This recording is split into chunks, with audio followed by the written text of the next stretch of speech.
Esse é um desabafo totalmente sem script sobre o meu tempo aqui no Brasil. Eu cheguei aqui no Brasil faz 35 dias e já deu tempo de viver muita coisa, de perceber muita coisa sobre o Brasil. Inclusive temos a Nala.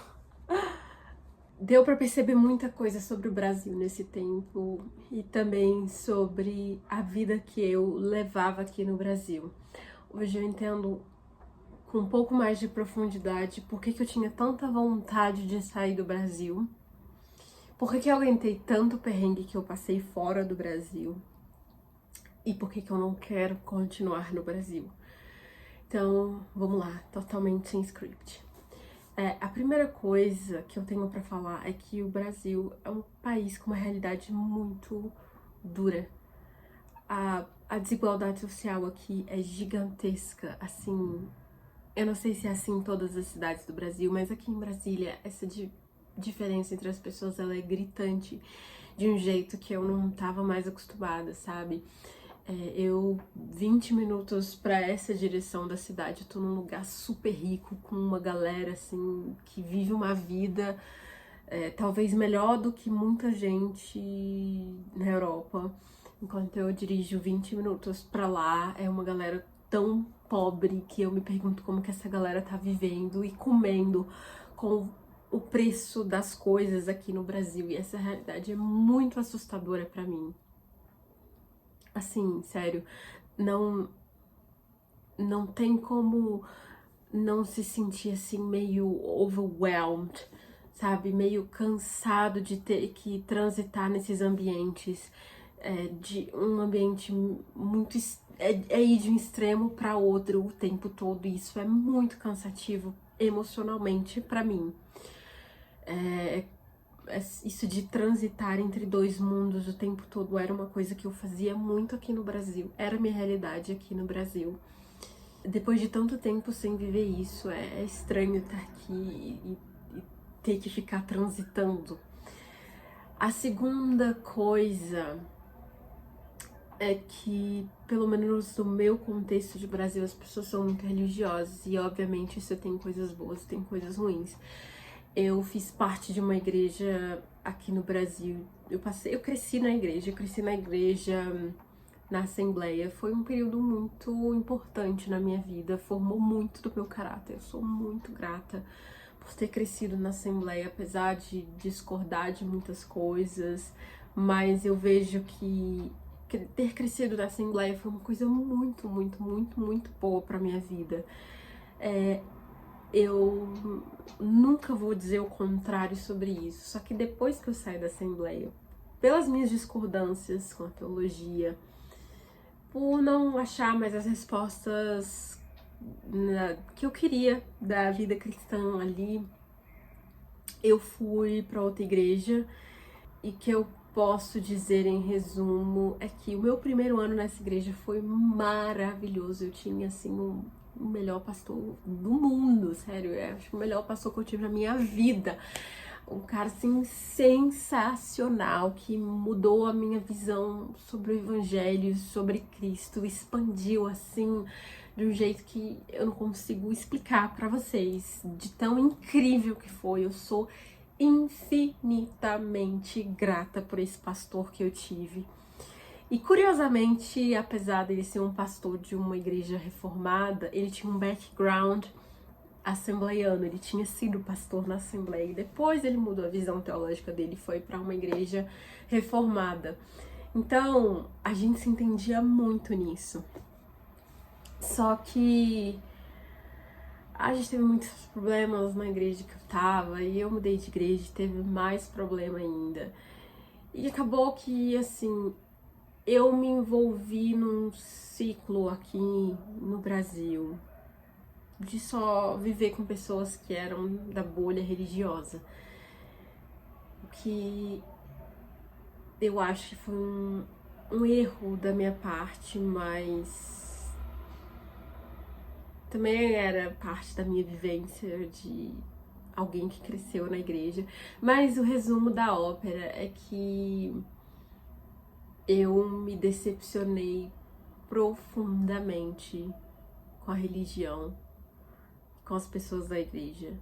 Isso não tem absolutamente nada a ver com Deus, mas eu me decepcionei muito profundamente com as pessoas desse contexto religioso, e olhando para trás, talvez tivesse sido muito melhor para mim ter permanecido na Assembleia, mesmo com as discordâncias teológicas que eu tenho.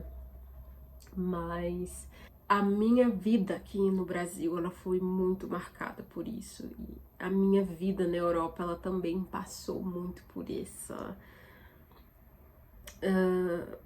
essa transição religiosa, transição de amizades, de só ter amigos majoritariamente de um contexto religioso, e começar a ter amigos que não são religiosos, ou que são religiosos, mas com uma visão totalmente diferente da que eu tinha. Então a minha vida na Europa foi muito marcada por essas descobertas, e lendo o meu diário, eu escrevi uma coisa que foi muito significativa. Eu escrevi que os problemas que eu ainda carregava do Brasil, eles pesavam mais sobre mim do que os problemas que eu estava passando na Europa. Porque os problemas que eu passei na Europa como au pair, eu sabia que eles eram muito transitórios.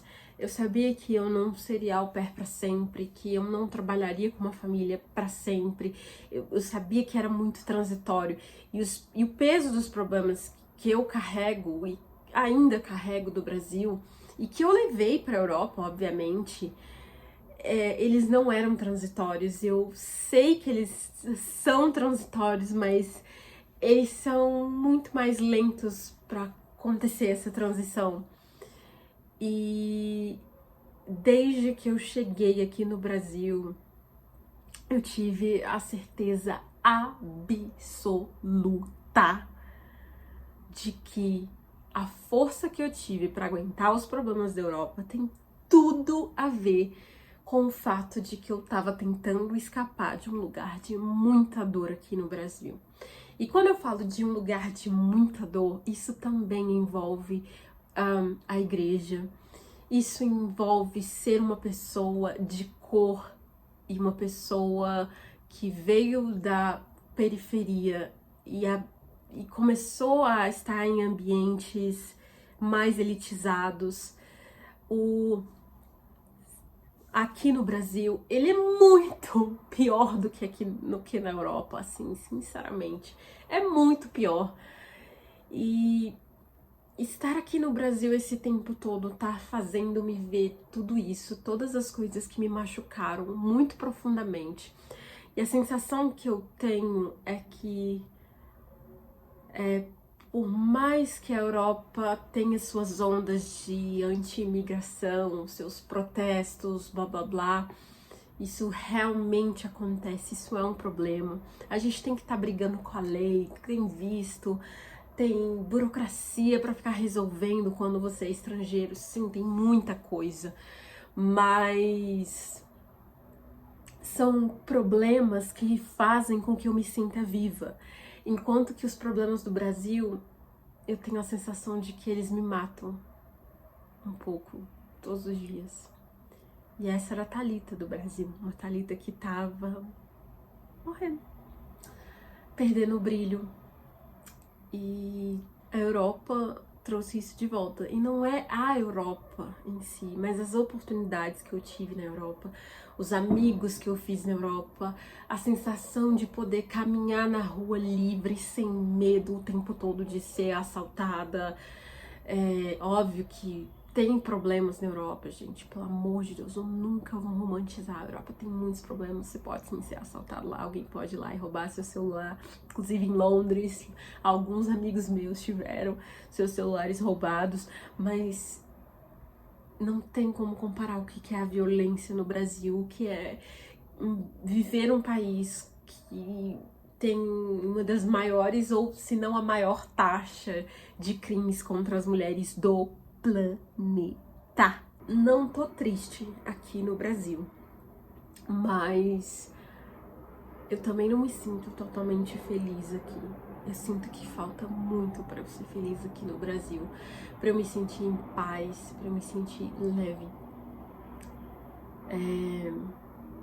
E voltando no tópico de amizades, eu tive a chance de ter amigos de culturas diferentes, sabe? Tipo, gente, uma das minhas melhores amigas, uma das pessoas que eu mais amo no mundo é uma pessoa muçulmana. Você tem noção disso? Que é o peso disso, uma pessoa que cresceu dentro da igreja evangélica, o quanto que isso seria rejeitado aqui no meu contexto de Brasil por muita gente, e eu tenho essa liberdade na Europa sem ser julgada, e é muito legal.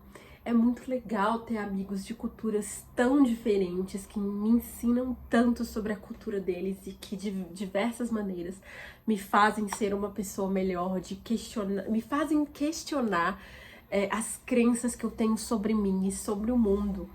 E isso é maravilhoso, enquanto aqui no Brasil a sensação que eu tenho é só de conformidade com a vida, de que eu preciso trabalhar, juntar dinheiro e seguir aquela receita de bolo. Isso, sei lá, faz eu me sentir muito limitada. Eu acho que o terceiro e talvez o mais importante ponto pra mim, Thalita, e esse vídeo não é muito sobre dar dicas, é muito mais um desabafo mesmo, é que eu entendi que a Europa, ela mudou muito sobre mim, não mudou necessariamente a minha personalidade, não mudou a minha essência, porque eu continuo sendo exatamente a mesma pessoa que deixou o Brasil. Só que eu amadureci muito, mas eu também me tornei uma pessoa muito mais fria na Europa. E não tem a ver somente com ter passado os problemas que eu passei com o Host Family. E eu só tomei consciência disso aqui no Brasil. Se eu me tornei uma pessoa mais fria, muito mais seletiva, tem a ver com as dores que eu carreguei do Brasil para a Europa.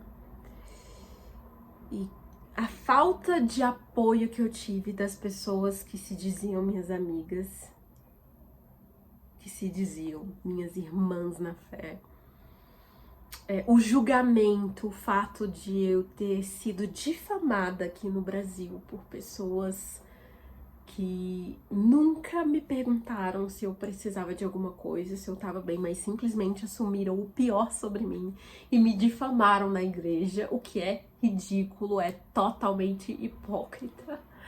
Ai, é tão hipócrita que, sinceramente, eu tomei total consciência de que o que me fez ser uma pessoa mais fria não foi a Europa.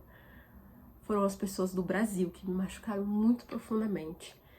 O que de fato aconteceu é que eu me tornei, o meu modo, assim, digamos, de reagir para a vida, ele foi muito influenciado pelos franceses. Então, quando tem alguma coisa que me incomoda, eu vou lá e falo na cara.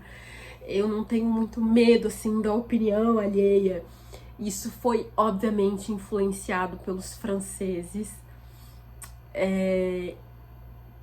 mas não foram. Eu tenho certeza, depois que eu cheguei aqui no Brasil, que o que me tornou uma pessoa mais fria não foi a Europa. Foram os brasileiros. Que é difícil falar isso. Mas quando a gente mora no exterior, as amizades que a gente faz com brasileiro, elas têm que ser muito bem selecionadas, porque, infelizmente, muitos brasileiros são invejosos, eles não têm na dó de passar a perna em você, o que é muito estranho, gente. Não tô dizendo que os outros povos são perfeitos, mas você vê a galera que é indiana, a galera que é, sei lá, de países que são muçulmanos, eles se ajudam muito, mas assim, muito mesmo. E óbvio que a gente acha brasileiros que nos ajudam também, mas o brasileiro no exterior, ele é muito esse brasileiro que passa a perna no outro. Então, quando a gente faz amizade com outros brasileiros fora do Brasil, é uma coisa assim muito seletiva. A gente é muito mais fechado. E foi essa compreensão de quem o brasileiro é no exterior que também me fez compreender quem o brasileiro é no Brasil e quem o brasileiro é quando ele vê outra pessoa, né, que tá fazendo coisas que talvez ele queria fazer. tá realizando sonhos, que tá em posições que são consideradas melhores, o quanto isso incomoda e assim, as pessoas meio que fazem tudo pra undermine, sabe? Tipo, pra sabotar a sua experiência.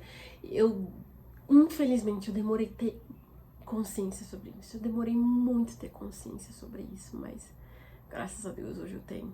Aqui no Brasil, eu ainda tenho mais ou menos um mês